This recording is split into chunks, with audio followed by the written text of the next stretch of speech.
Tú me dices, Charlie.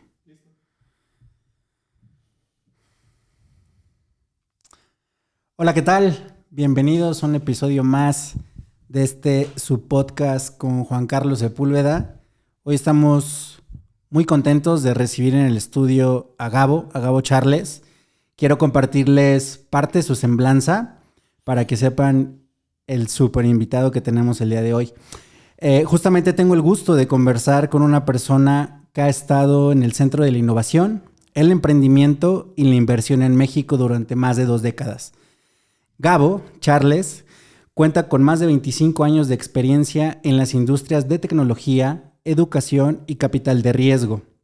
Actualmente dirige el Instituto de Emprendimiento Eugenio Garza Lagüera del TEC de Monterrey, región Ciudad de México, desde donde impulsa el desarrollo de emprendedores con una visión estratégica y de impacto.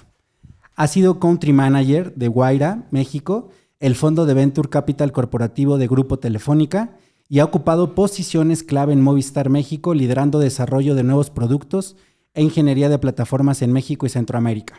Además, ha combinado su experiencia empresarial con el ámbito académico, como director de programas de posgrado, profesor y autor en temas de Venture Capital e innovación, colaborando con instituciones como el IPADE. Es cofundador de la Asociación de Emprendedores de México, consejero en iniciativas de inclusión laboral, inversionista en startups latinoamericanas y hoy también acompaña empresas desde la medición de impacto y las finanzas estratégicas. Gabo, gracias por estar aquí. Bienvenido al podcast. Encantado de estar por aquí. ¿Cómo estás? ¿Qué te trae por aquí para Toluca, además de esta grabación? Cuéntanos. Pues la chorcha siempre está bien. Entonces el poder tener una buena conversación siempre llama. Excelente, Gabo. Mira, justo platicábamos fuera de micrófono. Qué interesante perfil traes y muchas gracias por darte la oportunidad de grabar en este formato que verás que es muy divertido. Y justo quiero comenzar o arrancar el podcast yéndonos un poco para atrás y que nos cuentes qué decisiones o qué cosas sucedieron en tu vida profesional o personal para que hoy estés en donde estás. Pues yo creo que un poco la vida se trata de ir alineando lo que haces con lo que te apasiona. Y habitualmente no nace unido. Entonces el ir como por ese camino, de alguna forma, es ir encontrando, ¿no? A mí siempre me ha gustado pues justo la tecnología, mucho los temas como de innovación, pero también la cultura, el arte. Entonces de pronto es como un espectro muy amplio.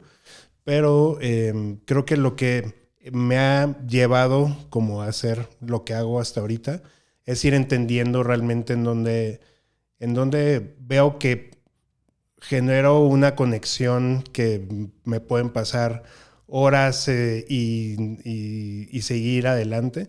Y eso lo he ido encontrando en el camino, ¿no? Y pues me ha llevado desde la vida corporativa, la académica, ¿no? Pero sobre todo, y a lo mejor ahorita ya podemos entrar un poco más a detalle, creo que la respuesta corta es como pensar en sistemas, ¿no? Entonces el ver que las cosas que haces de alguna forma, si las puedes conectar, entonces vas como encontrando un poco ese camino.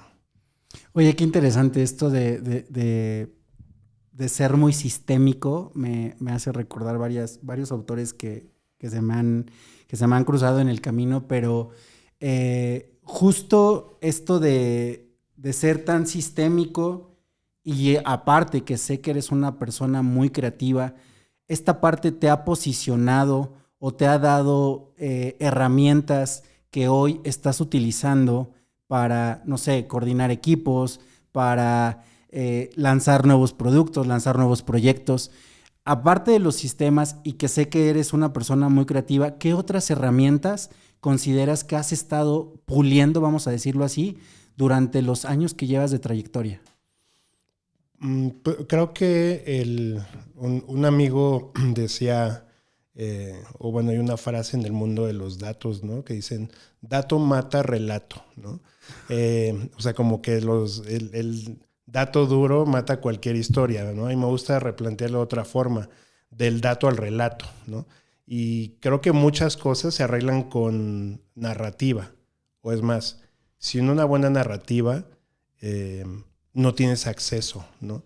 Entonces, algo que me ha interesado mucho es el poder generar interfaces accesibles. Y cuando digo interfaces no me refiero a interfaces solo como de una computadora, ¿no? O de una pantalla, sino interfaces que hagan accesible algo, ¿no? Por ejemplo, la divulgación científica, de alguna forma, pues es una interfaz que lleva a un plano mundano, a lo mejor un tema muy complejo, ¿no? Entonces, algo que en lo que me ha interesado mucho es en generar interfaces accesibles para temas complejos, ¿no? Y eso, de alguna manera, puede darte acceso a cosas, ¿no? O sea, para lo que sea. A lo mejor yo quiero ayudarle a alguien a que tenga mejores finanzas personales, ¿no? Pero si los conceptos, o bueno, vamos a ponerlo en un plano empresarial, ¿no? Ayudarle a una microempresa a que tenga noción o sepa la importancia de las finanzas, ¿no? Y hablar de los 3 estados financieros, del estado de resultados, del balance y del flujo de caja, puede ser que le esté hablando pues en otro idioma, ¿no? Sin embargo, si tiene acceso y se interesa y domina el tema, seguramente va a tener más oportunidades, ¿no? Entonces el reto es cómo haces una interfaz accesible para eso, ¿no? Entonces es algo en lo que me ha interesado mucho, en poder poner narrativas e interfaces pues que puedan hacer accesible, y ahorita pues iremos viendo como en qué tipo de universos, ¿no? Gabo, cuando yo me he topado con ejecutivos, con profesionales, inclusive amigos que tienen mucho esta parte de ser muy sistemáticos, pareciera que del otro lado se ve como ser muy riguroso en varios aspectos. Entiendo que por el rol que tienes, y ahorita vamos a ir entrando más a detalle, has sido una persona o requieres tener una cierta flexibilidad, ser muy empático y que no se traduzca estos sistemas a justo eso, a ser riguroso. ¿Cómo has logrado llevar esto a la práctica? Digo, es una percepción mía, probablemente sea de otro estilo, y me llamó mucho la atención algo que comentaste. Esto es una gran habilidad. Cuando hay un tema complejo y logramos traducirlo a palabras inclusive coloquiales o de fácil acceso para todos, es un mundo completamente distinto. ¿Cómo logras eso, Gabo? ¿Cómo lo has logrado? Vuelvo al punto de la divulgación científica. A mí me interesa mucho la ciencia también, me gusta mucho la ciencia, y hay muchas personas científicas que conozco que se hicieron o les interesó la ciencia por Carl Sagan, ¿no? Siendo niños o niñas, vieron Cosmos y de alguna forma les llamó la atención algo que igual jamás le hubiera llamado la atención, ¿no? Porque a lo mejor era muy complejo. Poco lo que a mí me gusta hacer es ahí me voy a una frase también que tenía, bueno, justo como el mentor o el precursor de esa parte de divulgación científica antes de Carl Sagan, ¿no? Está Richard Feynman, premio Nobel, involucrado en el proyecto Manhattan, ¿no? Tiene una frase que dice: si tú no puedes explicar algo en términos simples, quiere decir que no lo entiendes, ¿no? Entonces, de alguna manera, pues tal vez no sé qué tan a profundidad, pero, o sea, a mí me ha llevado a estudiar cosas que a lo mejor pues no soy perito en la materia, pero al menos sí de poderlo entender, ¿no? Y después de ahí cómo llevarlo a la práctica, ¿no? Entonces, por ejemplo, voy a poner un ejemplo.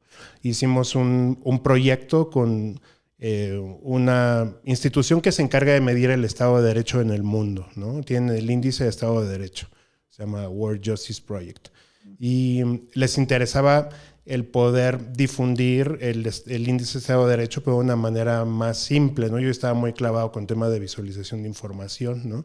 Entonces, de alguna forma, pues no era experto en eso, pero con una buena narrativa llegamos al proyecto. Bueno, sí teníamos como algún bagaje, ¿no? Pero eso me llevó a poder conformar un equipo transmedia O sea, quien dirigía todo esto, pues es un cineasta, pues sí trajimos a personas de datos, ¿no? O sea, y también personas más de visualización, y de ahí logramos crear una narrativa, ¿no? Entonces, creo que aventándome a la alberca a agarrar algún proyecto y entonces poderlo ir traduciendo, ha sido un poco como lo he ido desarrollando, ¿no? Y hay veces que es con una imagen, hay veces que es con una frase, hay veces que es con un documento breve, hay veces que es con una presentación, ¿no? Entonces, como que siempre lo pongo como una variable de entorno o de diseño, el que se pueda cualquier cosa transmitir de una manera simple,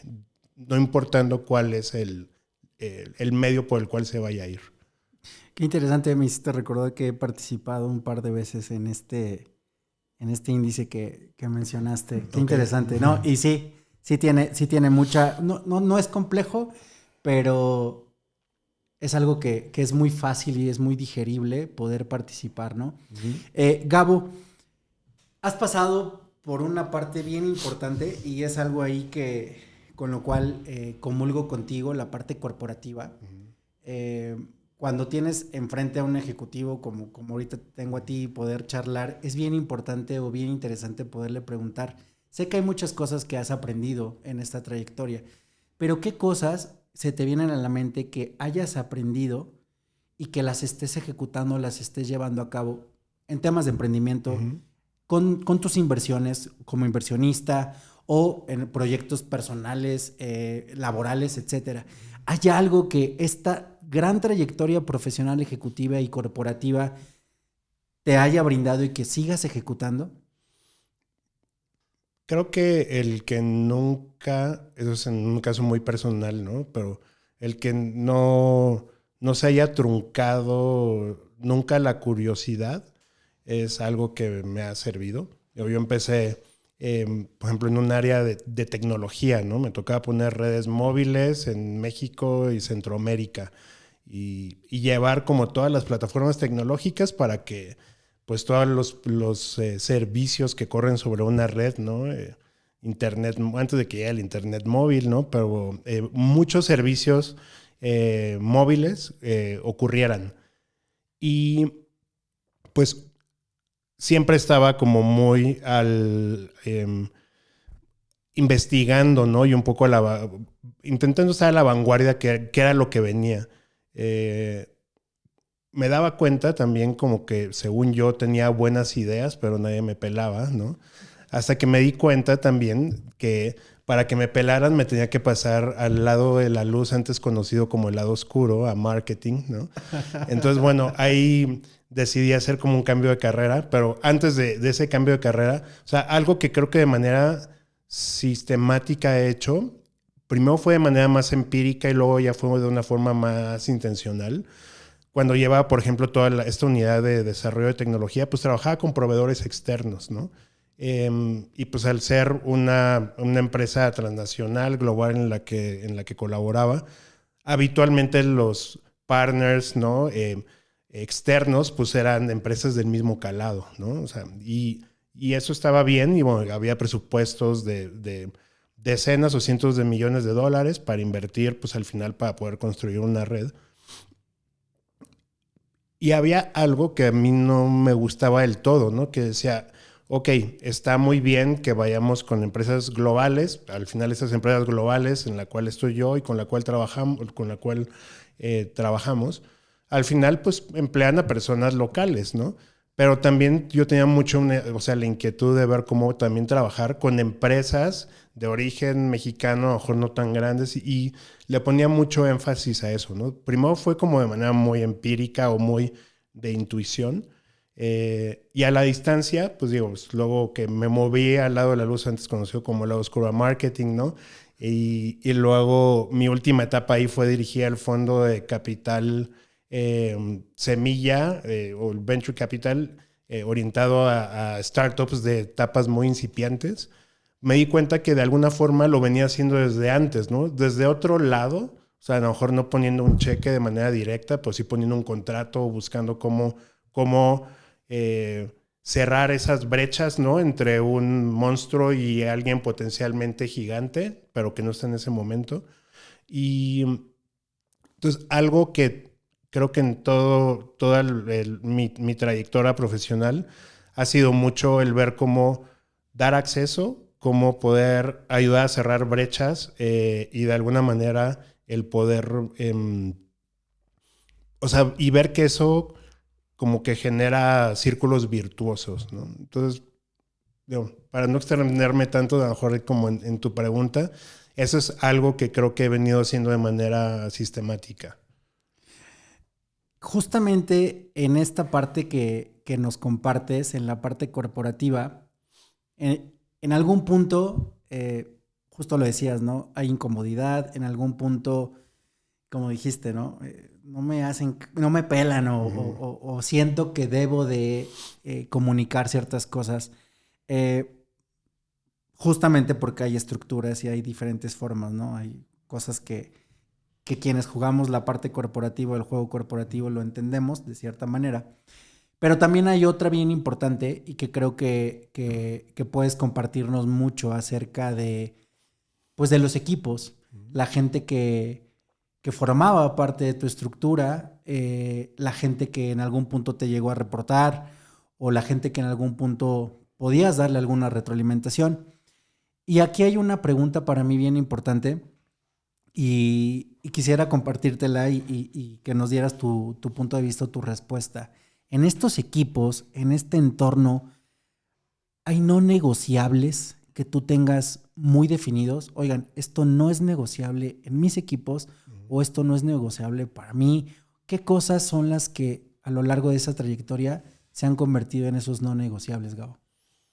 A ver, creo que una parte de ética profesional, transparencia, ¿no? El ser congruentes y, o sea, por ejemplo, temas de corrupción, esos son no negociables.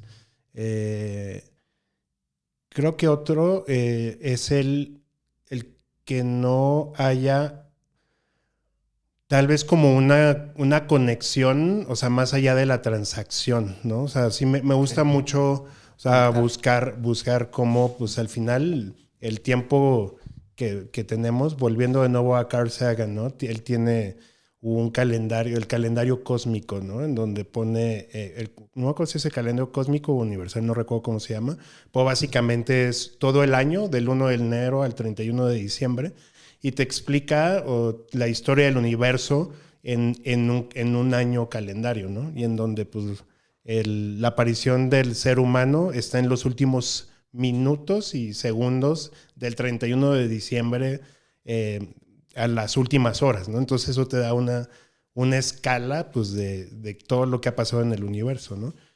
Entonces, a lo que quiero ir es que, a pesar de que es como muy pequeño, pues muy fugaz también, pues aún, ¿no? Nuestra estancia en este mundo, ¿no? Tiende a extenderse, ¿no? Con el avance de la ciencia y la tecnología en términos de longevidad. Pues entonces, para mí sí es muy importante el con quien colaboro, pues de alguna forma haya algo más, primero pensando en la persona, ¿no? O sea, qué es lo que te interesa a ti y cómo lo que estás haciendo está alineado. Si no está alineado, ver si hay forma de alinear y si no hay forma de alinear, ver cómo ayudar a dar como algún otro paso, ¿no? Porque de alguna manera, y lo pongo en ese orden, ¿no? Es primero por una cuestión de convicción, pero también de conveniencia, ¿no? En ese orden, porque al final, pues alguien que encuentra un sentido de propósito en lo que está haciendo, de alguna manera, pues también tiene un nivel de compromiso, de entusiasmo, de creatividad distinto, ¿no? Entonces, creo que eso es para mí importante como un no negociable. Empezando por mí, que luego, como dicen en la casa del herrero, cuchillito de palo, ¿no? Y luego se nos olvida lo que luego queremos hacer en otros lugares. Gabo, ¿hay alguna forma en la que conectes? Bueno, yo interpreto esto que nos estás compartiendo, el poder conectar de manera genuina, ir un poco más allá, obviamente con tal vez con los límites que corresponden, pero hay algo que generalmente, vamos a llamarle algún ritual, algún hábito, algo con lo que o es tu esencia para conectar de esta forma genuina con tus equipos? Pues creo que también algo que fui aprendiendo de mi descorporativización es que pues a lo mejor cuando estás en un corporativo de cierta historia, porque pues han evolucionado también los corporativos, ¿no? De pronto como que estás como o sea, tienes mucha infraestructura, ¿no? Que te permite, pues sí, como avanzar en cosas, en decisiones, pero luego te atrofias en algunas otras cosas, ¿no? Entonces, cuando pasé de llevar un equipo de tecnología de más de 150 personas, a luego marketing, un equipo más reducido, a llevar el fondo de inversión, que éramos 3 personas, me di cuenta primero que como que ya me había atrofiado en algunas cosas de hacer, ¿no? Y creo que eso fue también como un buen golpe de realidad, ¿no? Decir, a ver, espera, o sea, como que me siento un poco oxidado, ¿no? Y entonces algo que me gusta hacer, pues es también como, tal vez pues, no denotar jerarquías, ¿no? Y sobre todo también arremangarse, ¿no? Es decir, oye, toca hacer esto, pues eso hay que hacer, ¿no? Y creo que eso, pues de alguna forma ayuda. No siempre se puede hacer, ¿no? Pero, o sea, el poder, o sea, sí involucrarme, o sea, en las actividades, ¿no? Y también incluso como aprender. Ahorita en otro proyecto te cuento como qué cosas, ¿no? La palabra clave es pizza. Entonces, creo que eso ha ayudado. Y pues escucha activa también. O sea,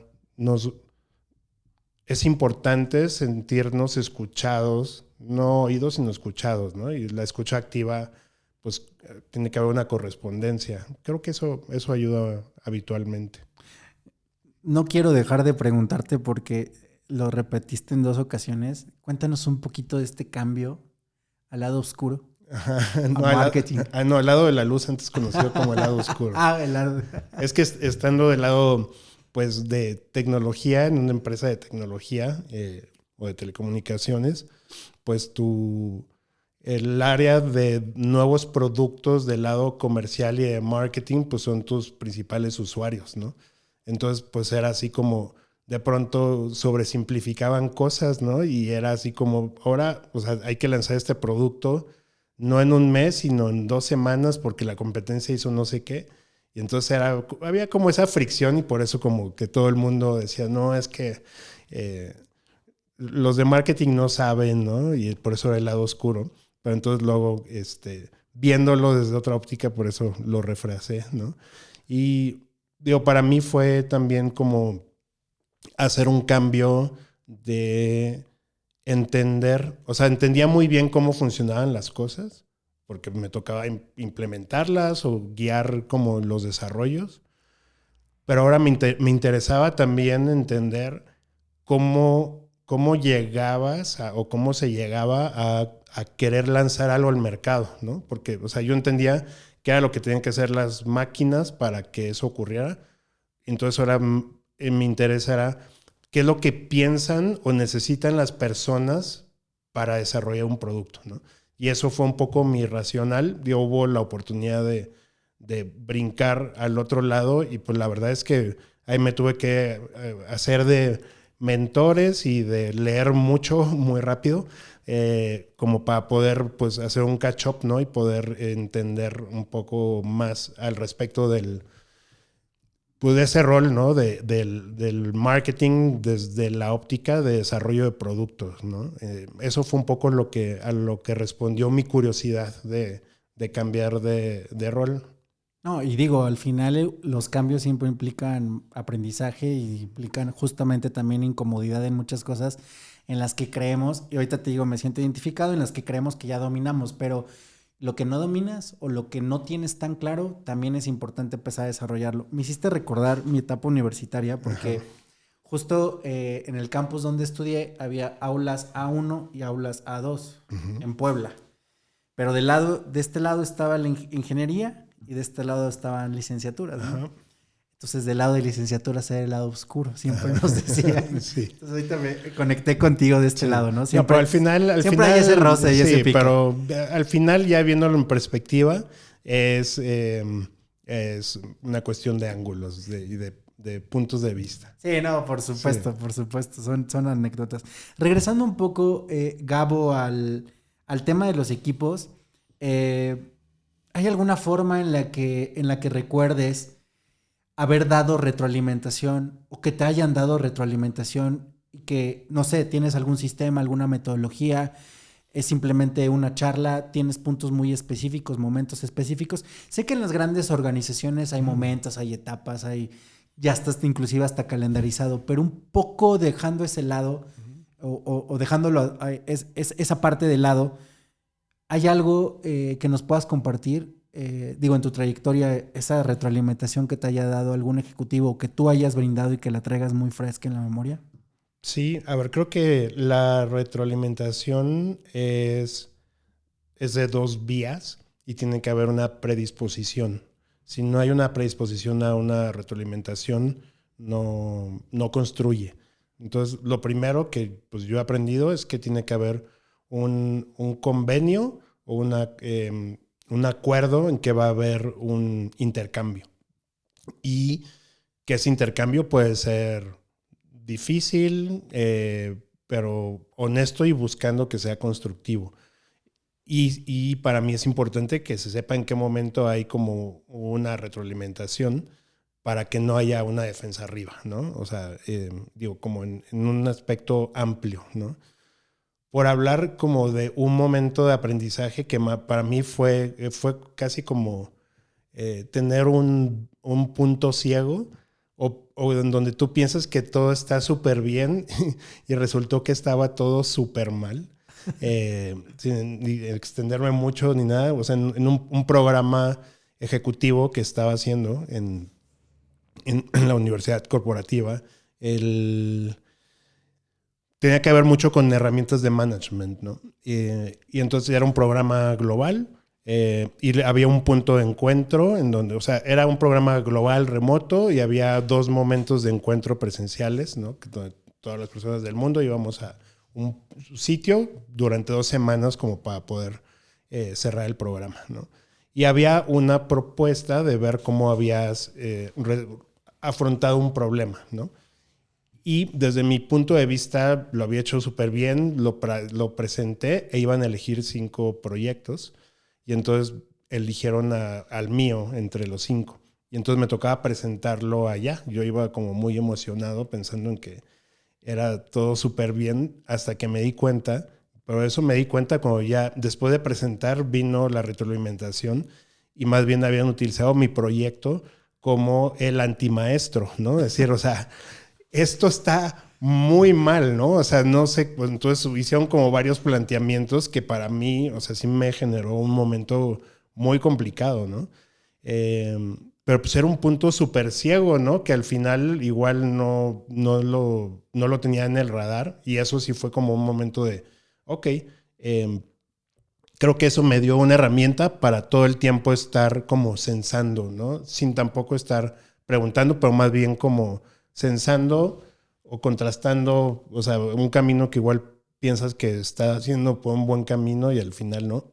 Entonces, bueno, para mí creo que el que haya asiduidad, ¿no? Como una frecuencia y comunicación muy abierta, es más bien como mi método, ¿no? Como de retroalimentación y que sea eso, muy, muy, muy abierto y también, bueno, pues sí, también en donde hay que llegar a un punto y no se llega, bueno, pues también saber que todo tiene alguna consecuencia, ¿no? Pero en general, o sea, me gusta que sea como muy abierto en ese sentido.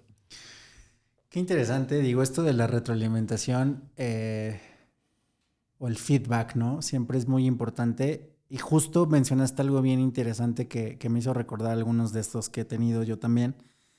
Los puntos ciegos, ¿no? Los puntos ciegos o los sesgos que en muchas ocasiones a veces convivimos tanto con el error que ya no percibimos el mismo error, pero cuando nos enfrentamos a esta retroalimentación genuina, abierta, como nos comentas, pues bueno, es ahí donde salen estos aprendizajes.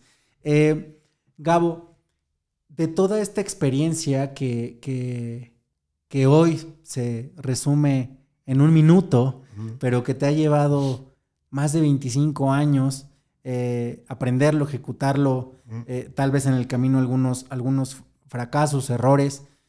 Justo ahí quiero hacer una pausa y preguntarte qué son estas cosas que si hoy las puedes ver en perspectiva y con la visión que tienes esto de los ángulos y de las perspectivas, que hoy, si tú hubieras conocido o tuvieras, no sé, alguna intuición de haberlas percibido con anterioridad y que hoy hacen la gran diferencia, ¿qué cosas son las que eso que has aprendido, que con el paso del tiempo hoy se han convertido en aprendizajes? Digo, desde tu vida corporativa hasta lo que hoy te estás, y que vamos a entrar ahí en materia, hasta lo que hoy te estás dedicando, ¿no? ¿Qué cosas han sido esas que hoy las puedes ver en perspectiva y que dices, tal vez me hubieran ahorrado algunos años o algunos tropiezos?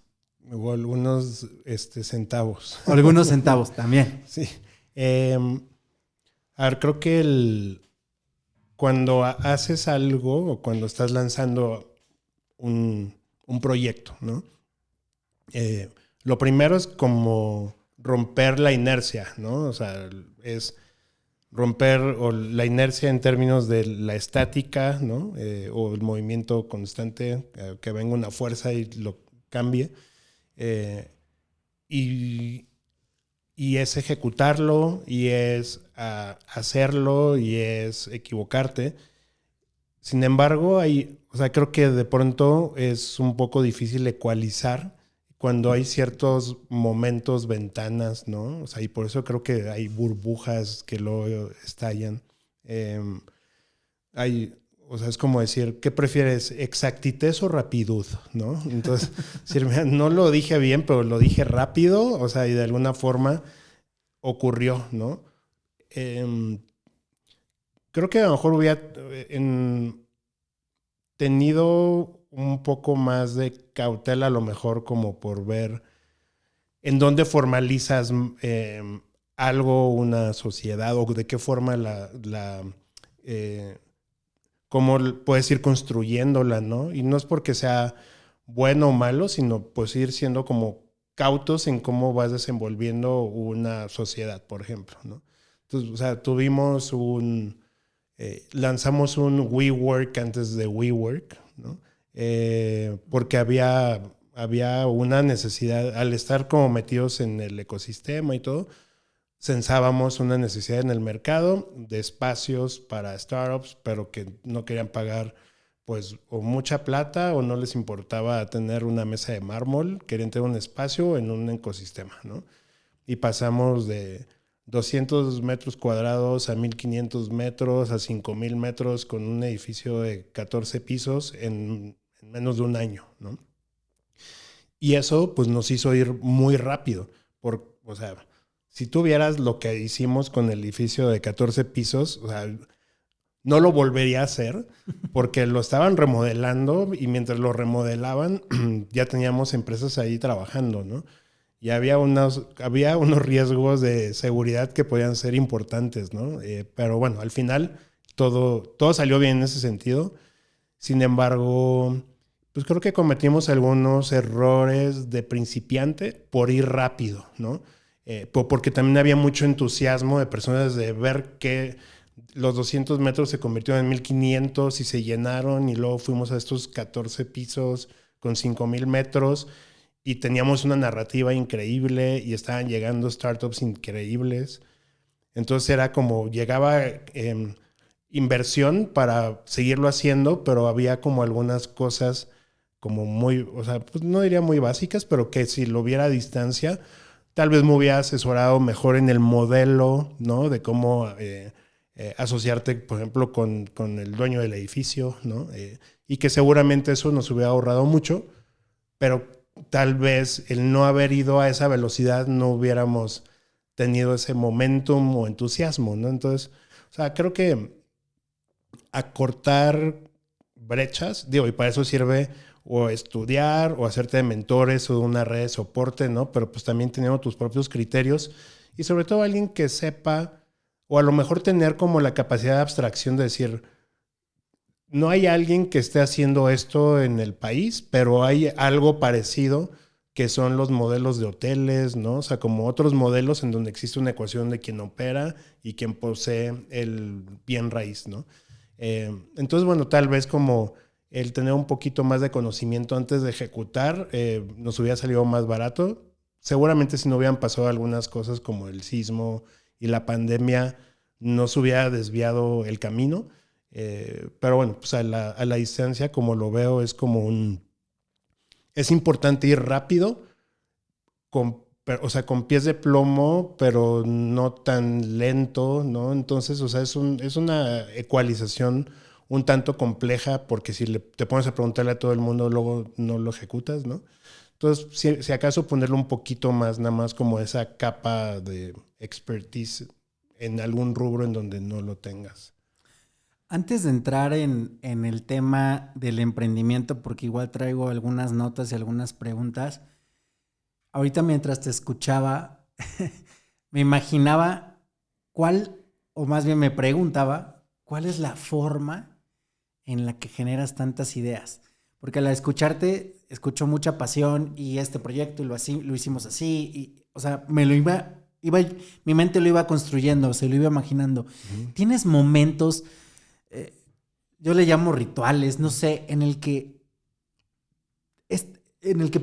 logres que la mente empiece a desbordar estas ideas? ¿Haces algo? ¿Lo tienes algo muy, muy diseñado o simplemente es algo que ya traes muy natural? Pues, a ver, creo que al final, como dicen los estoicos, de que el obstáculo es el camino, ¿no? Y me parece que, pues, y el universo tiende a la entropía, ¿no? Al desorden. Con lo cual, o sea, todo el tiempo estamos luchando contra la entropía y el estar, o sea, por ponerlo en una analogía, es que está resolviendo problemas todo el tiempo, ¿no? Y puede ser un problema financiero, un problema personal, un problema de lanzar al mercado, un problema de enfoque, un problema, o sea, al final son desafíos, ¿no? Y pues al final todos los desafíos tienes muchas formas de abordarlo, ¿no? La primera es no abordarlo y ya simplemente el tiempo lo resuelve, ¿no? Para bien o para mal de ti, ¿no? Pero si decides abordarlo, o sea, para mí, a mí me sirve mucho, o sea, como que le doy vueltas, pero siempre, por ejemplo, un pizarrón es importante como para poderlo esquematizar, ¿no? Y hay momentos en donde digo, no le veo el ángulo, pero sé, o sea, y lo dejo reposar, ¿no? Y sé, o sea, hay momentos, a mí me gusta mucho andar en bicicleta, por ejemplo, me gusta nadar, me gusta cocinar y sé que, o sea, cuando tengo algo donde estoy ciclado, pues, y tengo la oportunidad o lo que toque, ¿no? O echarme una ducha, como que en esos momentos de pronto como que se genera otro ángulo o dormir, ¿no? Es como ya estoy ciclado, lo voy a dejar reposar en la noche y en la mañana de pronto con una taza de café viene como esa lucidez. Entonces creo que hay momentos donde hay que como dejarlo un poquito ahí y a mí me sirve mucho como esos espacios en donde estoy haciendo otra cosa, pero de alguna forma emerge una solución. O sea, y sí es muy común que ocurra. Eh, a mí sí me ha pasado en esos momentos de desconexión o cuando, en mi caso, salir a correr o hacer ejercicio, algo de fuerza, etcétera,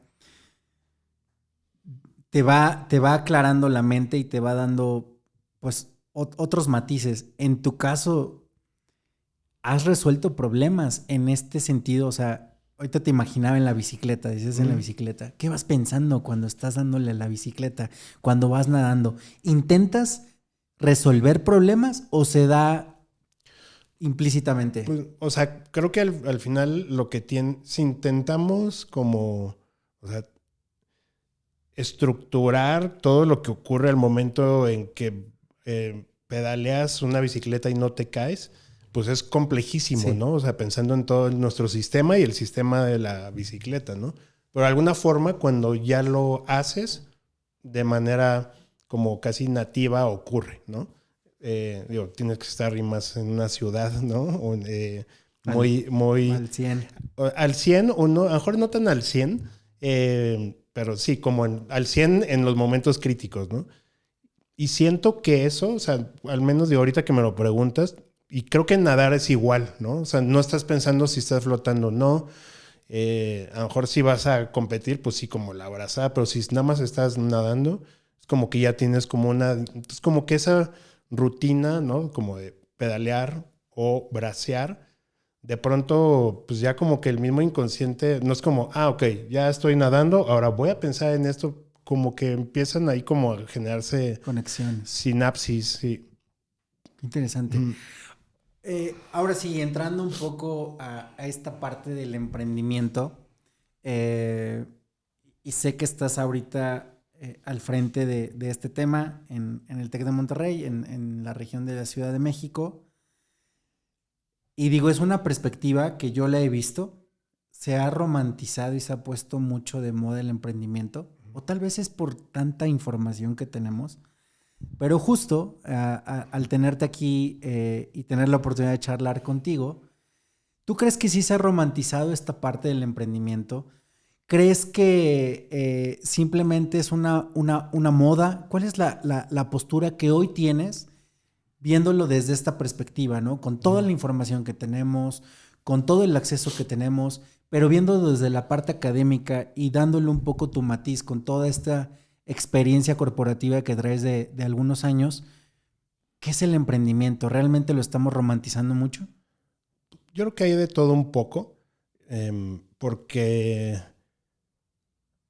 el hacer una empresa exitosa, primero habría que definir qué es exitosa para quien la lanza, ¿no? Porque a lo mejor para mí una empresa exitosa es aquella que me da estilo de vida, o una empresa exitosa es aquella que genera tantos empleos, o para mí una empresa exitosa es aquella que levanta tanto capital o crece a otros países o compite con el jugador incumbente o me da los ingresos mínimos que necesito para que el resto lo pueda donar a algo más. Entonces, primero hay que definir qué es para cada quien una empresa exitosa.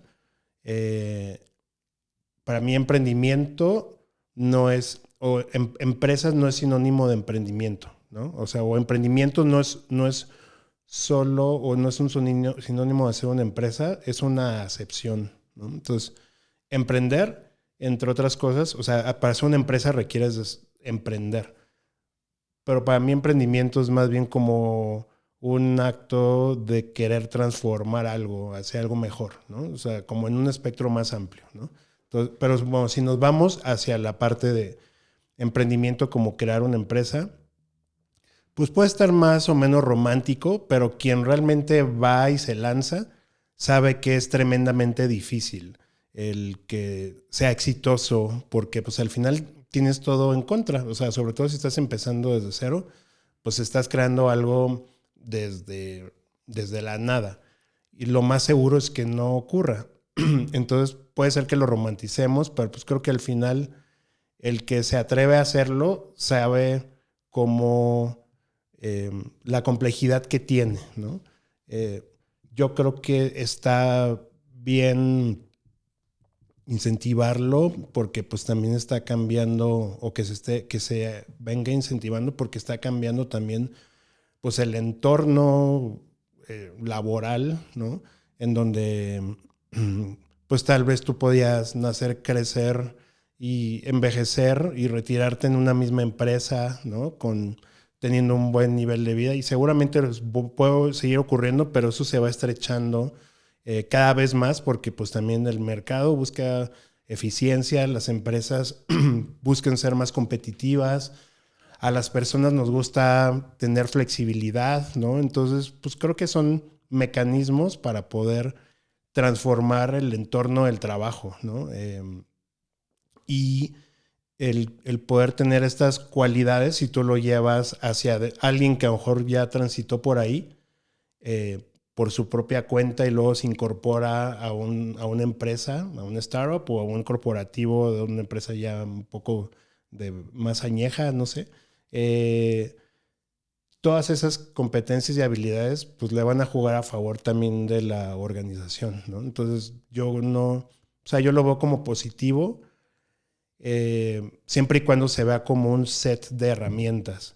El que se crea que, bueno, pues puedo hacer eso como un estilo de vida, si eso es lo que yo quiero, está perfecto. O sea, yo no me atrevería a calificar como si está bien o está mal.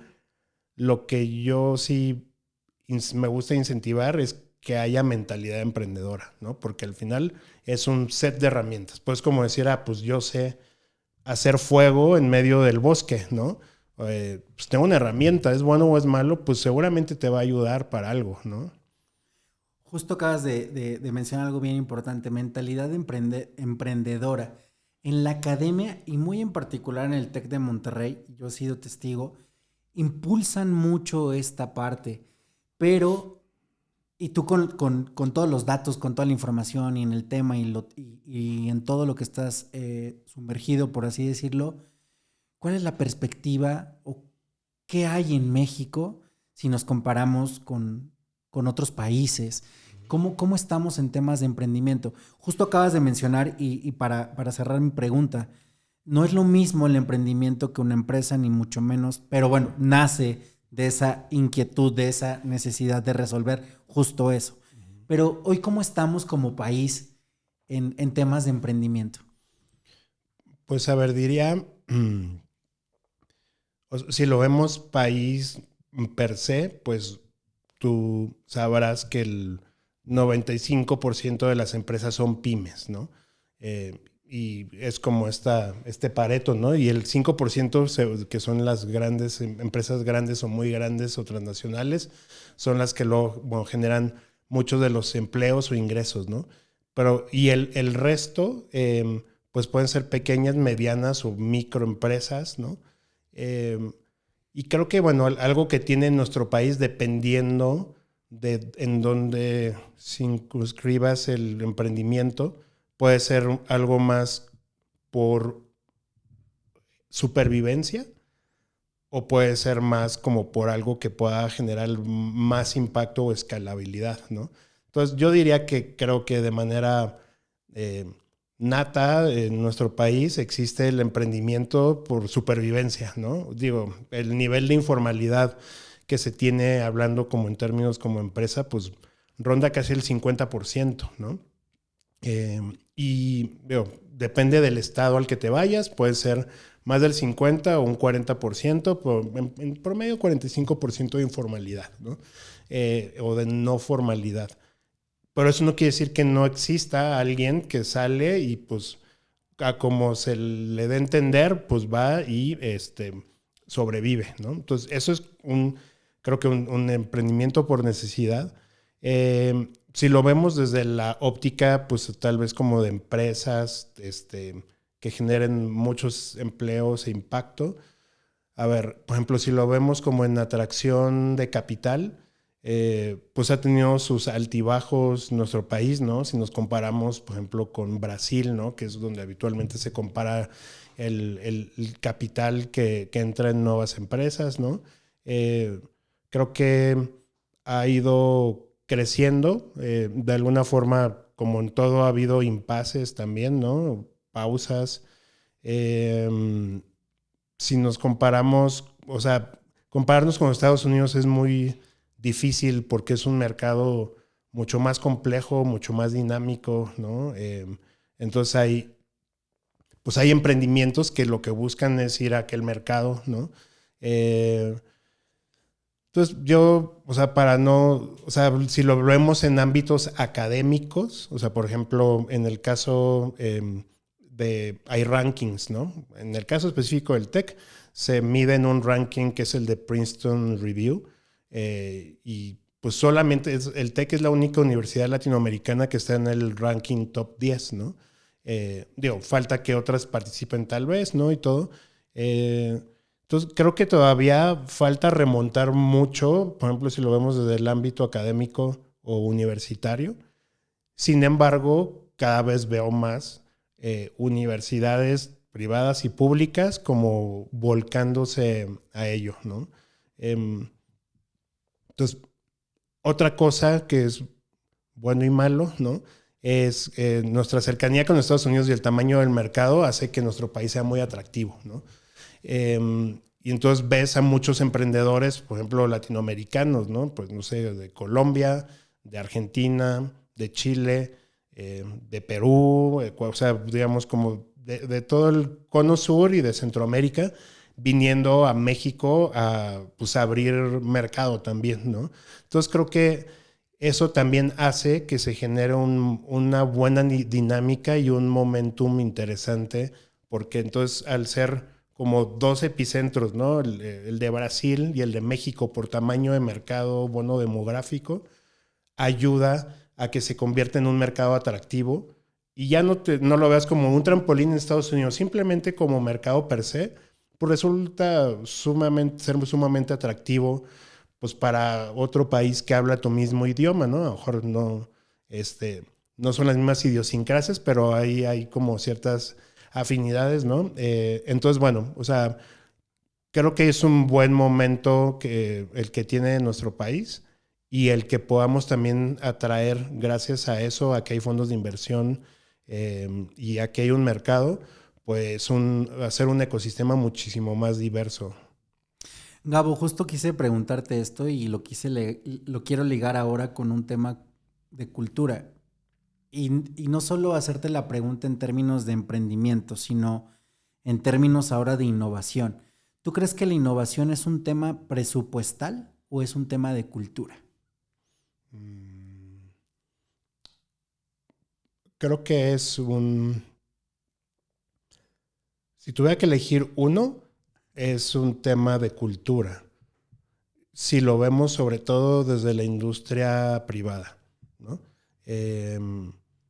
Vamos, o sea, es distinto como que un país decrete o determine un porcentaje del Producto Interno Bruto en innovación, investigación y desarrollo, a que los profits o las utilidades de una empresa la dediquen a investigación y desarrollo. Responde a dinámicas distintas porque pues tienen naturalezas distintas, ¿no?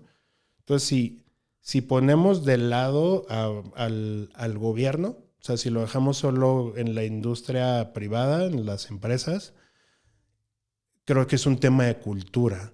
Porque dependiendo del tamaño de la empresa, del tipo de empresa, el origen de la empresa, lo toman con más o menos seriedad.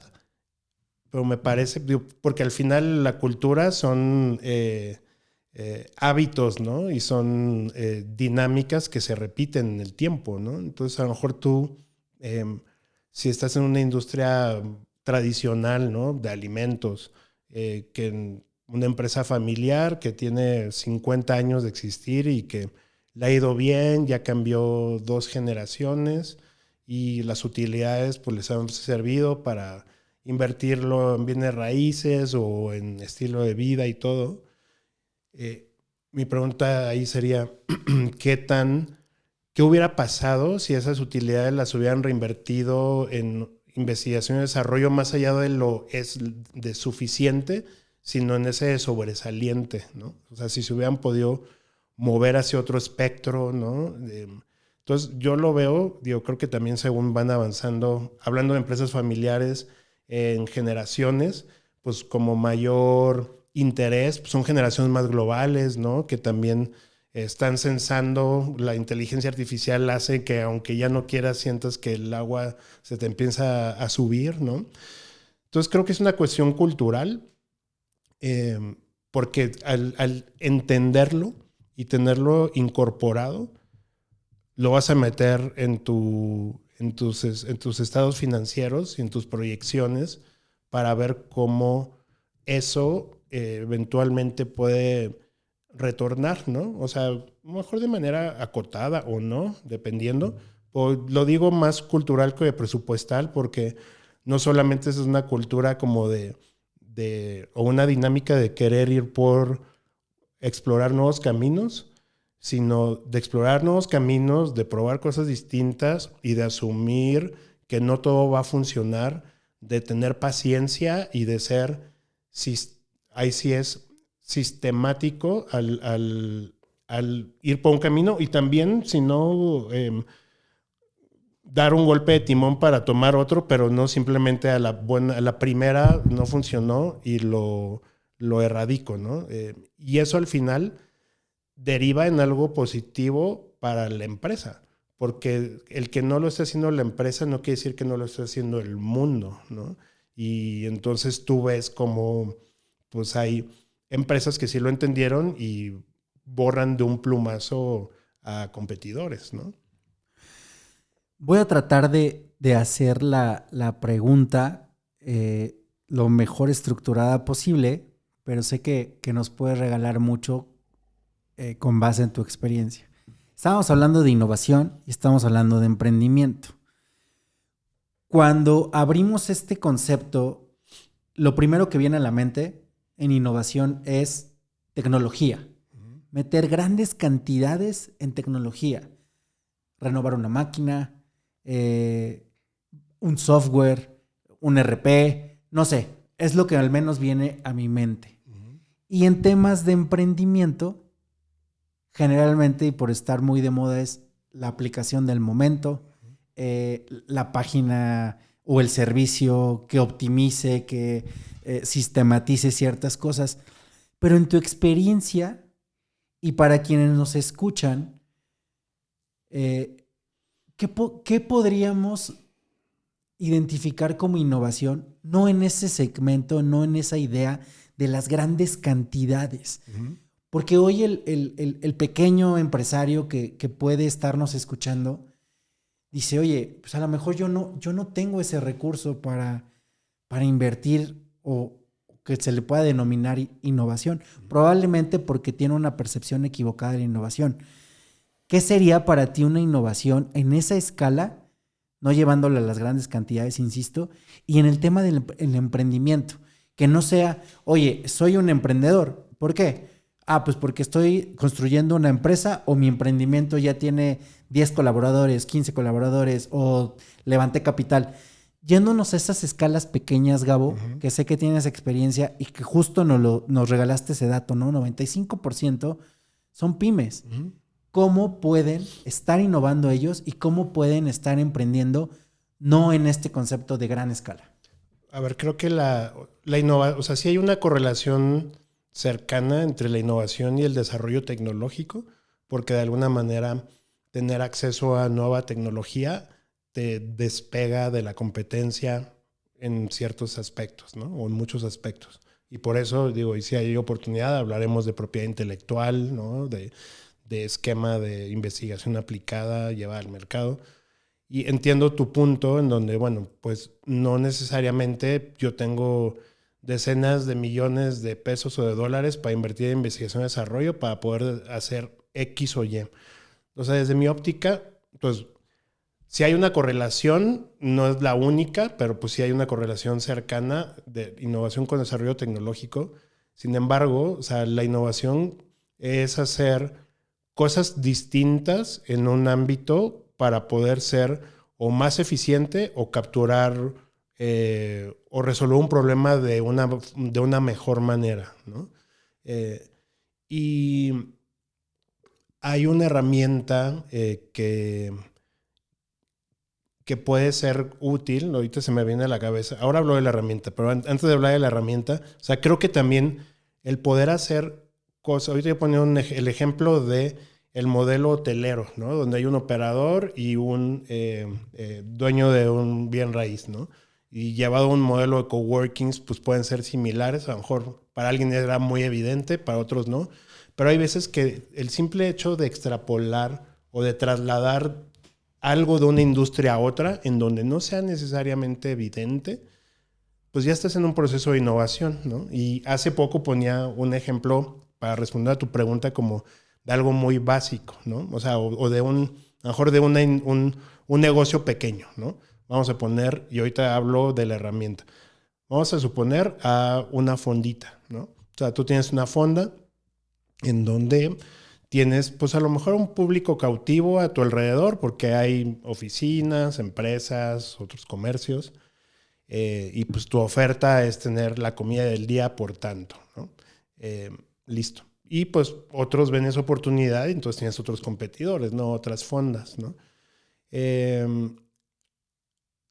Si tú lo pasas eso por un proceso, voy a hablar de dos herramientas, ¿no? Por ejemplo, una herramienta que se llama Scamper, ¿no? Que es un acrónimo que básicamente es el que tú tomes una idea y luego la pases por un proceso y hay una parte que es cómo podrías utilizarlo en otro ámbito o cómo algo de otro ámbito puedes utilizarlo aquí, ¿no?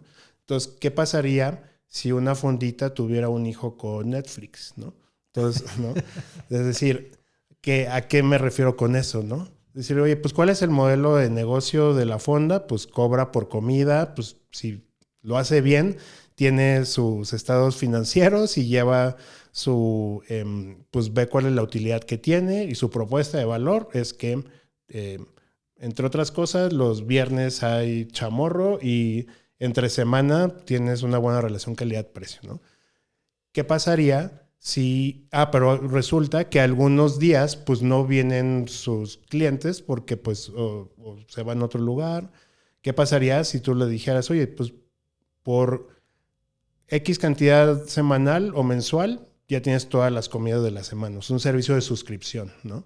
Pues es algo bien simple, ¿no? Y está eso en un modelo de suscripción como Spotify o Netflix, ¿no? Y está ahí, ¿no?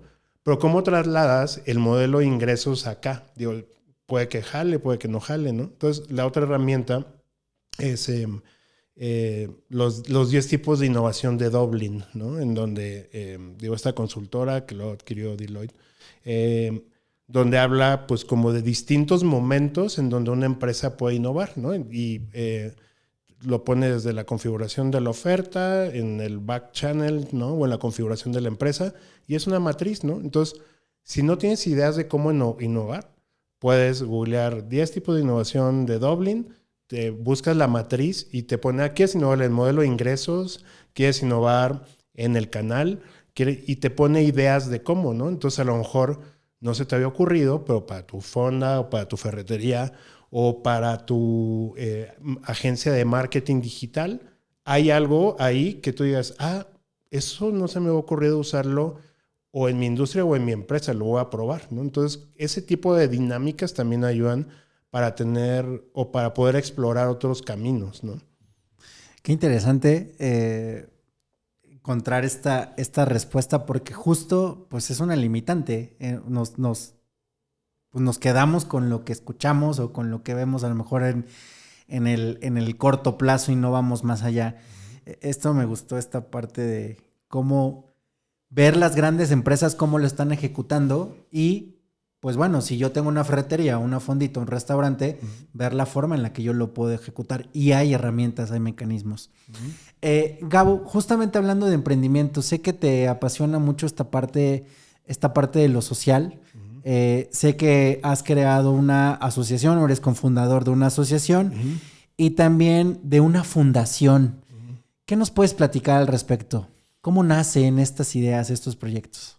Pues volviendo a tu pregunta de hace un rato, ¿no? ¿Qué cosas han sido como muy recurrentes en lo que he hecho? El ser muy curioso es uno, el tener escucha activa es otro, ¿no? Pero también el poder ver con qué resueno, ¿no? De alguna forma. Y a mí siempre me ha interesado, pues, el ver cómo dejar las cosas igual o mejor de como las encontré, ¿no? A donde sea que voy, ¿no? Es una gran filosofía. Y ahí y eso va desde la mesa que usaste, ¿no? Hasta pues tu paso por una empresa, ¿no? Y yo creo que no está, o no creo, estoy convencido que no está peleado, o ni siquiera estoy convencido, está demostrado que no está peleado el poner en la misma coctelera de tus ingresos el impacto sociomedioambiental. Es una cuestión de querer, es una cuestión cultural, ¿no? Entonces, visto de esa manera, pues me ha interesado mucho el entender a las empresas que tienen ánimo de lucro al mismo nivel que ánimo de impacto, ¿no? Hay movimientos como el movimiento de las empresas B, ¿no? En donde tú, para poder tener una certificación como empresa B, pues tienes que tomar los estatutos de tu empresa y poner a dos grupos de interés dentro de tus estatutos, ¿no? Que es la sociedad y el planeta. Y luego de ahí tener ciertas dinámicas, ¿no? Entonces no solamente son tus inversionistas, sino es la sociedad del planeta, pues está dentro de tus estatutos, ¿no? Y es un prerequisito para poder estar dentro de la certificación de empresas B, y de ahí te vas a muchos otros ámbitos, ¿no? Y entonces, bueno, en ese camino me he encontrado tanto con fundaciones, pero también con empresas que en su momento se han llamado empresas sociales, que creo que las empresas sociales tenderán a desaparecer porque vendrá de serie, ¿no? O sea, creo que y no solamente por convicción cultural, sino por demanda del mercado. O sea, es como antes los autos no venían de serie la dirección hidráulica, ¿no? O sea, era un feature adicional, ¿no? La dirección hidráulica, y pagabas un poco más por ello. Ahorita no hay ningún auto que no tenga dirección hidráulica, ¿no? Ya viene de serie. Ya, o sea, el mercado ni siquiera te pela si no tiene dirección hidráulica, ni siquiera lo mencionas, ¿no? Ya está, se da por hecho, ¿no? Yo creo que las empresas sociales van a ir hacia allá por demanda del mercado, por muchas circunstancias, ¿no? Pero bueno, al final existe esta figura o este tipo de empresas y emprendimientos que ponen al mismo nivel las utilidades con el impacto sociomedioambiental, o casi que gracias a lo primero consiguen lo segundo, ¿no? O sea, gracias a tener ingresos y a estar alineado al impacto social medioambiental, generan ese impacto, y al tenerlo alineado, entre mejor le vaya a la empresa, más impacto tienen, ¿no? Entonces, esa figura a mí me interesa mucho, y pues de ahí me metí al ecosistema de emprendimiento o de aceleradoras de este tipo de empresas, y pues he conocido muchos emprendedores y emprendedoras de esta índole. Y pues me metí de mentor en muchas empresas, y de ahí me conecté con una en especial que se llama Pixa, Pixz, es la Pizza Mexa.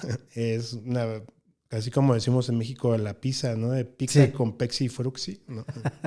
Entonces, es pizzas de base de maíz azul con trigo para que hagan el gluten, ¿no? Y ingredientes mexas como cochinita, chapulines, huitlacoche con flor de calabaza, pasote, en fin. Pero la mística de esta empresa es reempoderamiento social, y como su mantra es ser una plataforma de reempoderamiento social disfrazada de pizzería, ¿no? Entonces tienen un producto innovador, que es una pizza azul, de maíz azul, que sabe rica, pero a todas las personas, o la mayor parte de las personas que se contrata, son personas que viven de alguna situación muy compleja o de alta vulnerabilidad, ¿no? O sea, personas que hayan vivido en calle, que hayan estado privadas de su libertad, o personas refugiadas, migrantes, ¿no? Y entonces trabaja con ONGs que trabajan con este grupo de personas, y cuando estas ONGs ven que hay alguien listo como para un siguiente paso de una inclusión laboral, le hablan a Pixa, y si hay una vacante se le contrata, ¿no? Y de ahí hay un camino luego de acompañamiento en paralelo con la formación, las competencias para el trabajo, que se denomina la ruta del cambio, que es básicamente dar otras herramientas, ¿no? Como finanzas personales, encontrar un poco de cómo empezamos la conversación, ¿no? O sea, qué es lo que hacen, qué es lo que les apasiona, o encontrar eso que les apasiona e irles ayudando a acercarlos, ¿no? Y Pixa es simplemente un tránsito, ¿no? Entonces a lo mejor a alguien le interesa la moda. Oye, pues vamos a ayudarte a que tomes esas competencias y habilidades para que puedas meterte ahí, ¿no? O a alguien le interesa la creación de contenido, ¿no? O a alguien le interesa meterse a seguir ayudando a otras personas que pasaron por lo que esa persona pasó, ¿no? Entonces, bueno, eso es un poco lo que hace Pixa. Y todas las utilidades de Pixa, bueno, más bien, los costos adicionales que tiene la ruta del cambio, porque no se hace solo, vienen de las utilidades de Pixa, ¿no? Entonces, en la medida en la que Pixa le va mejor, más personas puede contratar, ¿no? Y tiene una complejidad no menor, ¿no? Entonces, bueno, al estar metido ahí, vimos que el modelo de escalabilidad de negocio de Pixa es tener más restaurantes, abrir franquicias sociales. Las franquicias sociales es básicamente que quien vaya a franquiciar el negocio esté comprometido con la parte de negocio y la social. Es indispensable. Y luego pues también se lanzaban otros productos, ¿no? Como pizzas congeladas al alto vacío para vender en supermercados, para venderle al canal Oreca, ¿no? Que hoteles, restaurantes, cafeterías, bares, y pues simplemente lo sacan, lo calientan y ya tienen un ready to eat muy práctico, ¿no? Rico y distinto. Por entonces dijimos, ¿cómo escala el modelo de impacto de Pixa sin pizza? Dijimos, no, pues con otras empresas que quieran incluir a este tipo de perfiles o a perfiles que habitualmente no son incluidos, ¿no? Y entonces ahí surgió el punto de decir, bueno, entonces necesitamos ahí sí una AC, una fundación, o sea, la asociación civil es la fundación, que se llama Supernovas de Inclusión. Y la idea es que toda la parte de inclusión, de conexión con las fundaciones y toda la ruta de cambio, ponerla a disposición de cualquier otra empresa que quiera incluir a perfiles diversos, ¿no? Y de ahí surgió un poco como la necesidad de crear esa asociación y fundación. Oye, ¿y esto lo están haciendo en México únicamente? ¿O ya su modelo ha escalado a otras latitudes? ¿Dices de Pixa o de Supernovas de Inclusión? Las dos. O sea, Pixa, como en todo, ha tenido sus altibajos. Levantó capital, se abrieron 5 restaurantes nuevos una semana antes de pandemia. Entonces, hubo muchas turbulencias, ¿no? Entonces, al final se ha ido consolidando. Ahora mismo, diciembre de 2025, hay un restaurante en el centro histórico de la Ciudad de México, en la calle Bolívar, número 8. Y el resto de los modelos ahora, o sea, se replegó y ahora se está viendo cómo volver a crecer ya con aprendizajes, etcétera. Y también el modelo de pizzas congeladas se ha ido también propagando en distintos estados. Entonces, o sea, el modelo de crecimiento va por ahí. Hay interés del mercado de Estados Unidos, en Europa. Pero ahora mismo está muy concentrado en la Ciudad de México y a nivel nacional más con el producto congelado. En el caso de Supernovas de Inclusión, no tiene mucho de haberse creado la fundación. Sin embargo, ahora mismo ya se están haciendo algunos proyectos en Quintana Roo, dentro de México, en León, y hay unos proyectos en Chile. O sea, como Chile le interesó, o sea, creo que Pixa es bien conocido como en ese mundo, y a partir de ahí como que entraron en contacto y se están haciendo algunos proyectos con algunos restaurantes de allá también. Entonces, bueno, pues la idea es como poderlo ampliar. Gabo, la idea central es que incorporan a su plantilla laboral a estas personas que en algún punto estuvieron en una situación vulnerable. Sí. Es correcto. Sí. Y el reto es también demostrar que es rentable. ¿Ok? Ya que voy. Por ejemplo, rentable no solo, o sea, de manera sistémica como país, vamos a decirlo así, no solo para la empresa, sino para un gobierno, ¿no? O para un país. O sea, si tú vamos a nivel empresa, ¿no? Más o menos como el promedio de rotación en un restaurante, rotación laboral, es de más del 100%, 150%, 20%, 150%, ¿no? Con lo cual, el estar como formando a las personas, o sea, tiene costos asociados, ¿no? Cuando está operando bien, digamos, el modelo de Pixar, lleva 10 años y como te digo, ha tenido altibajos, ¿no? Pero en el modelo de ruta de cambio, la rotación promedio es del 30%, ¿no? Entonces tienes una rotación, porque al final, pues también hay otros factores que hacen que a las personas les interese estar ahí, ¿no? Hay riesgos también, ¿no? O sea, si es una persona tal vez que viene de alguna situación de abuso de sustancias, que se reincorporó, ¿no? Y tuvo pues, un proceso de rehabilitación, pero pues puede ser que recaiga, ¿no? Claro. Y digo, el nivel de recaídas o digamos como que el que vuelvan como a ir a ciertos patrones, pues no está, No están exentos. no están exentos, ¿no? Entonces, bueno, pues finalmente el nivel de rotación es menor, ¿no? Entonces, hay siempre como encontramos factores que hacen que los retornos sean mayores. Y ahora, si tú lo ves de manera sistémica, o sea, una persona que no tiene una oportunidad de reincorporación y está siendo atendida o por algún refugio, alguna alberga, alguna asociación o el gobierno mismo, pues tiene un costo permanente, ¿no? O sea, ya sé que la asociación pues lo tiene a través de los donantes, ¿no? O los programas sociales que pueda tener un gobierno, ¿no? Y si tú lo ves a lo largo de 40 años, vamos a decir que pueda ser como la vida productiva que puede tener esta persona al no ser incorporada, no tengo el dato ahora en la cabeza, pero es superlativamente mayor a lo que le costaría a una empresa simplemente contratarle junto con toda la parte de ruta de cambio. Entonces, o sea, buscamos ver cuál es el retorno social también y ponerlo en números, ¿no? Entonces, eso también hace que haya otros jugadores que les interese ver, pues, cómo pueden también sumarse.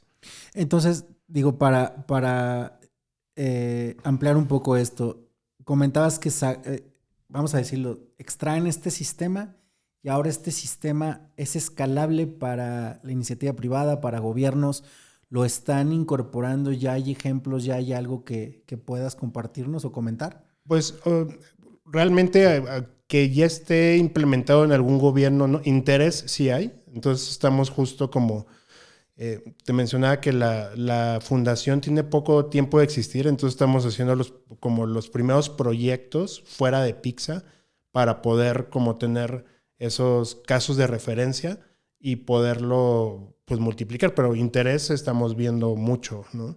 Y porque pues al final resuelve un problema, no es asistencialista, sino es ver cómo, pues, cómo reempoderarnos como personas, ¿no? Y eso requiere también un cambio cultural en la empresa, porque es también estar abiertos a recibir perfiles diversos, ¿no? Pero, o sea, al final eso, si lo logras, pues te da una ecuación, creo que de ganar, ganar, ganar.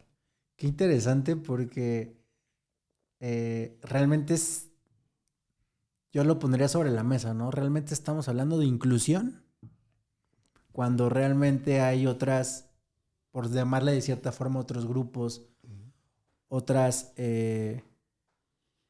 sí, otros grupos que realmente están batallando en este tema, ¿no? Y hablar de la inclusión laboral es un solo tema, digo, el reincorporarte a la sociedad, el los paradigmas, las situaciones que tengan que estar lidiando en su día a día. Me hiciste reflexionar mucho en ese tema, ¿no? Realmente estamos hablando de inclusión porque creo que hoy en muchos aspectos o en muchas industrias, pues hablar de inclusión es pues porque ya, no sé, a lo mejor mi matrícula de mujeres ya amplió, ¿no? Y ya soy incluyente, ¿no? Sí. O soy inclusivo, perdón.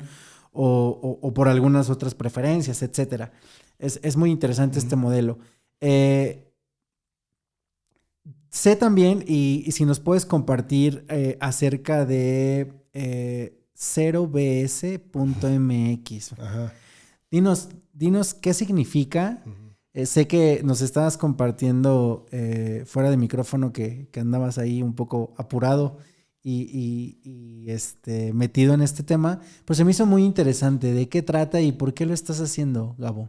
Pues 0BS viene de Zero Bullshit. Y digo, básicamente es como intentar no ser, no sobre comprometer cosas, ¿no? El nombre surgió por ver, bueno, esto lo creamos en 2016. Wow. Como pues una investment company, o sea, básicamente creamos una SAPI, una sociedad anónima promotora de inversión, y de ahí pusimos algunos recursos para invertir en empresas, ¿no? Fue el mecanismo más rápido, no es el más barato en términos fiscales, porque no es un vehículo transparente, tendría que ser un fideicomiso para que no tengas que tributar dos veces, ¿no? Pero pues, lo vimos como lo más rápido de como de estructurar, y ahí hicimos como unas 25 inversiones más o menos. Después lo hicimos como una segunda iteración, ya con una estructura de fondo, que al final para quien recibe la inversión es una inversión, nada más es un tema más como fiscal, ¿no? O sea, si pagas dos veces impuestos o una vez impuestos, por ponerlo en términos simples, pero ahora lo más rápido. Y ahora, bueno, la segunda iteración o el segundo fondo es pues un fondo tal cual. Y pues le llamamos 0BS. Dijimos, a ver, podemos prometer o comprometer cosas, pero si algo tiene valor para todas las personas y en un momento de inversión no siempre se tiene en cuenta, es el tiempo, ¿no? Y el tiempo de las personas, y más cuando estás levantando capital, el tiempo cuenta. Entonces dijimos, a ver, comprometámonos al menos a hacer una cosa bien.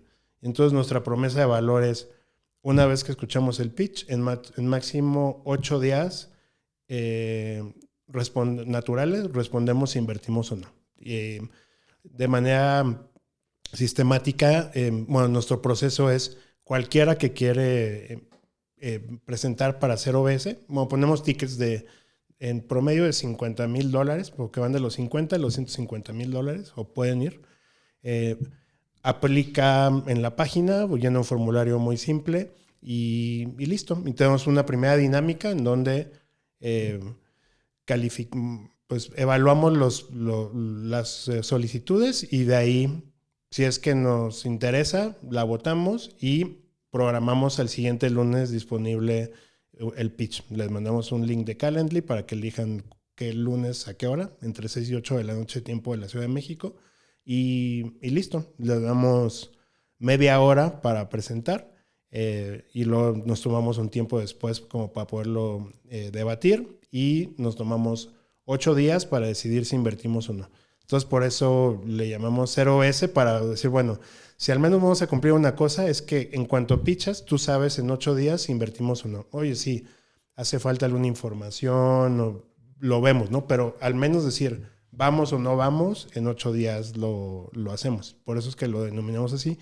Y pues una parte importante es que todos los inversionistas de 0BS son personas que están dentro del ecosistema de emprendimiento, ya sea porque sean fundadores de empresas o porque sean líderes de algún ecosistema, de alguna iniciativa, o dentro de un corporativo. Digo, no de manera mandatoria, pero sí principalmente, como para también pues poner a disposición, además del tiempo de respuesta, oye, me interesa conectar con tal persona que es inversionista de 0BS y creo que me puede ayudar, pues es parte también de la propuesta de valor. Wow. Ya sé que hay mucho contexto y digo, y lo que tú nos quieras compartir, pero ¿qué señales natas te dan a ti las personas que están pichando y que tú dices, vale la pena invertir? Hay una, dos o tres señales que dices, vale, sé que hay mucho contexto y sé que hay muchos otros factores, pero hay algo que tú digas, ahí vale la pena invertir. Sí, o sea, puede haber varias, pero sí, mandatorias, o sea, sine qua non, el equipo fundador. Ahí ligado al equipo fundador es cómo está su cap table.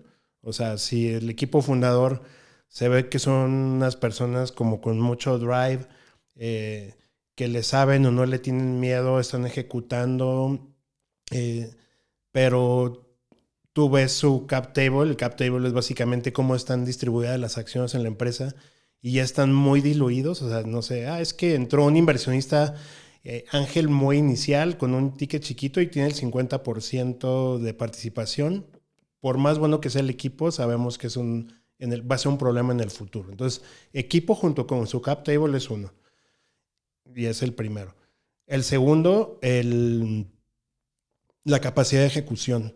O sea, también te das que está ligado con el equipo, ¿no? Puedes decir, oye, nosotros no entramos en etapa de idea, sino en donde ya haya alguna, habitualmente, no mandatoriamente, pero donde ya haya alguna atracción, ¿no? Y cuando ves que hay alguien obsesionado con la ejecución, ¿no? Y con el foco, ¿no? Es decir, vamos de aquí a aquí, de aquí a aquí, de aquí a aquí, y esto es lo que hemos conseguido, bien, ¿no? Si hay algún otro fondo, algún otro inversionista, pues que sepas que hace buenos análisis y está dentro, pues es otra buena señal.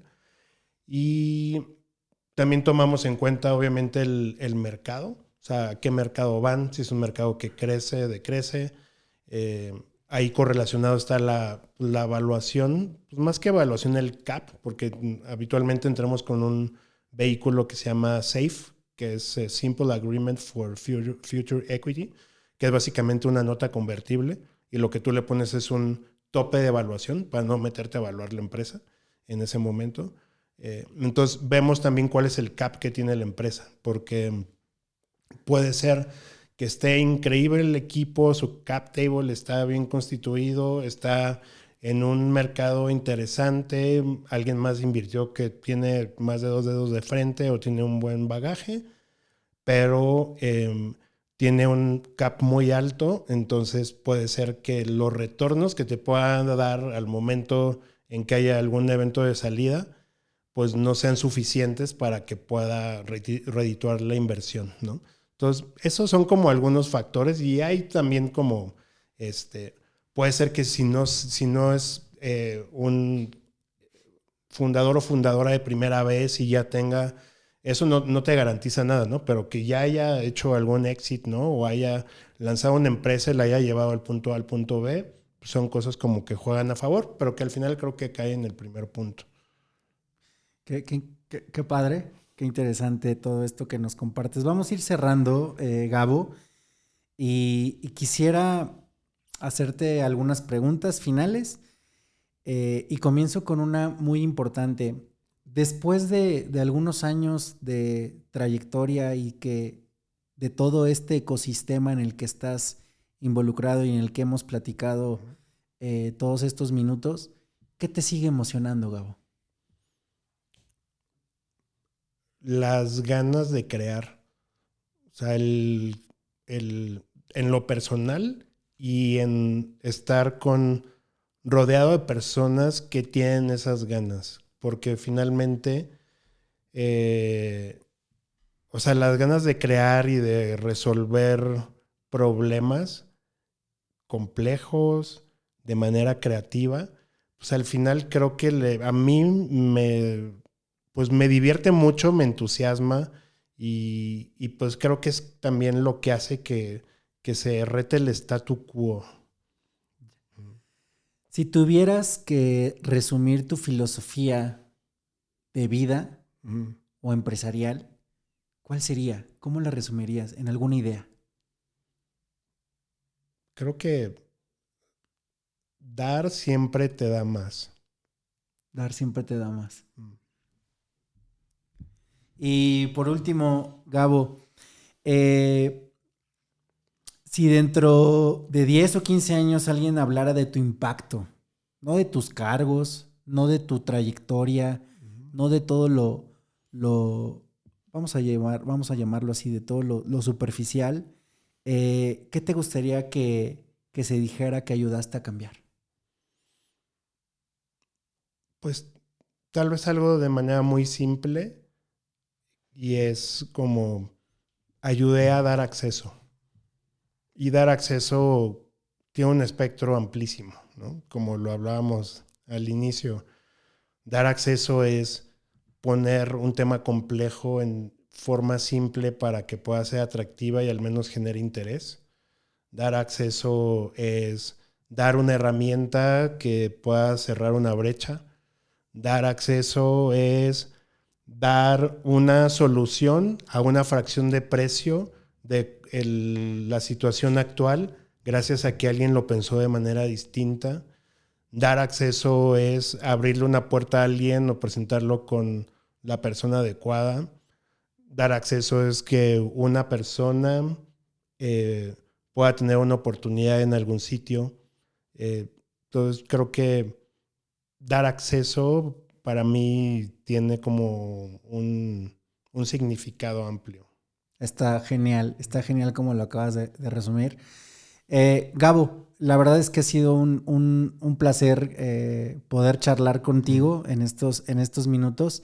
¿Hay algo que quieras compartirnos de manera final? ¿En dónde te pueden contactar? ¿Hay algo que quieras dejar como alguna nota final? ¿Recomendar algo?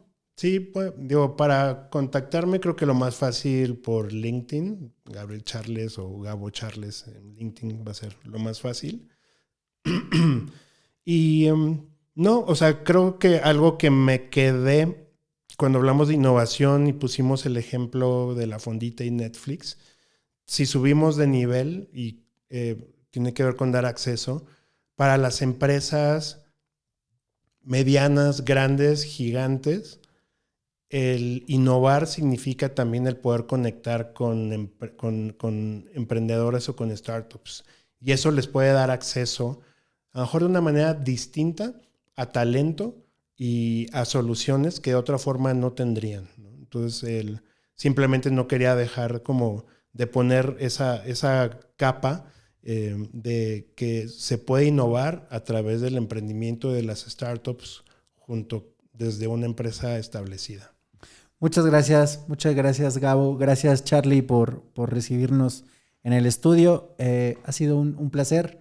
Ojalá no sea la última vez que tengamos la oportunidad de charlar contigo y muchas felicidades por todo lo que estás construyendo y que seguro vienen muchas cosas aún más importantes. Muchas gracias, encantado las veces que haga falta. Gracias Gabo.